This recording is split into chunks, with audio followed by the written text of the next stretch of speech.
Hello guys, welcome back to my YouTube channel. आज हम लोग देखेंगे झारखंड एकेडमिक काउंसिल द्वारा प्रोजेक्ट रेल का जो मंथली बेसिस पे एग्जाम होता है उसी का एसएसटी सब्जेक्ट का क्लास 7 का पेपर एनालाइज करेंगे। तो चलिए शुरू करते हैं। पहला प्रश्न यह है कि भारत का जो मध्यकालीन इतिहास है वो डैश वर्षों के दौरान हुए परिवर्तनों का अध्ययन है। तो कितने वर्षों का? ये सही उत्तर हो जाएगा 1000। ठीक है। तो भारत का मध्यकालीन इतिहास जो है लगभग 1000 वर्षों यानी कि 700 ईस्वी से 1700 ईस्वी तक के दौरान हुई मध्यकालीन की बात किया जा रहा है। ठीक है। मेडिएवल हिस्ट्री राजनीतिक, सामाजिक और आर्थिक और सांस्कृतिक परिवर्तनों का अध्ययन करता है।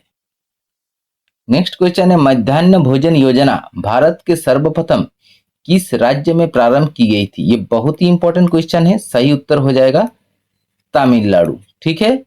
तो मध्याह्न भोजन योजना यानी कि मिड डे मील स्कीम की शुरुआत सबसे पहले तमिलनाडु में की गई थी। इसका उद्देश्य बच्चों को पौष्टिक भोजन उपलब्ध कराना तथा विद्यालय में उनकी उपस्थिति बढ़ाना था। नेक्स्ट क्वेश्चन है, ताजमहल डैश चट्टान से बना है? तो ताजमहल किस चट्टान से बना है?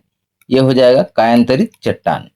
तो ताजमहल सफेद संगमरमर से बना है। संगमरमर एक कायांतरित चट्टान है जो चूना पत्थर के रूपांतरण से बनती है। लोकतंत्र का अर्थ क्या होता है? तो लोकतंत्र का जनता का शासन, राज्य का शासन, तानाशाह का शासन, इनमें से कोई नहीं। तो सही उत्तर हो जाएगा जनता का शासन। ठीक है। लोकतंत्र में जनता अपने प्रतिनिधियों का चुनाव करती है और सरकार जनता की इच्छा के अनुसार कार्य करती है, इसीलिए लोकतंत्र को जनता का शासन कहा जाता है। ठीक है।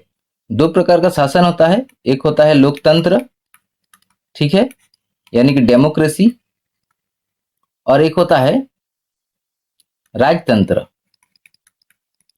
लोकतंत्र में जनता अपनी प्रतिनिधियों का चुनाव करती है और राजतंत्र में एक विशेष इंसान खुद को राजा घोषित कर लेता है, इसे राजतंत्र बोला जाता है। इसे बोला जाता है ऑटोक्रेसी। ठीक है। कुछ लोकतांत्रिक देश है जैसे कि इंडिया, हमारा इंडिया लोकतांत्रिक देश है। ठीक है। यहाँ प्रॉपर चुनाव होता है। उसके बाद यूएसए। ठीक है।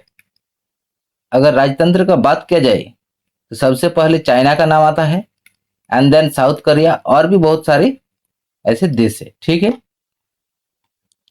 नेक्स्ट क्वेश्चन है, दिल्ली सल्तनत में कितने राजवंशों ने शासन किया? तो सही उत्तर हो जाएगा 5। क्या हो जाएगा? 5। देखिए, ये गुलाम वंश हो जाएगा, खिलजी वंश, तुगलक वंश, सैयद वंश एंड लोधी वंश। ठीक है। पृथ्वी की सबसे पतली परत का नाम क्या है? ये हो जाएगा भूपर्पट्टी। भूपर्पट्टी पृथ्वी की सबसे बाहरी और सबसे पतली परत मानी जाती है। इस पर हम रहते हैं तथा पर्वत, मैदान और महासागर पाए जाते हैं।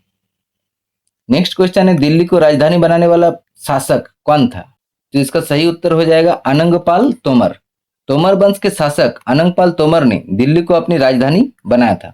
बाद में दिल्ली में कई राजवंशों की राजधानी बनी। ठीक है। कौन कौन राजवंश? नेक्स्ट क्वेश्चन है, कौन कौन राजवंश त्रिपक्षीय संघर्ष में शामिल थे? तो उत्तर हो जाएगा पाल वंश, प्रतिहार वंश और राष्ट्रकूट वंश। कन्नौज पर अधिकार प्राप्त करने के लिए पाल, प्रतिहार और राष्ट्रकूट राजवंशों के बीच लंबे समय तक संघर्ष हुआ। इसे त्रिपक्षीय संघर्ष कहा जाता है। नेक्स्ट क्वेश्चन है, पर्यावरण किसे कहते हैं? उसके कितने घटक है? दो दो उदाहरण सहित लिखिए। ठीक है।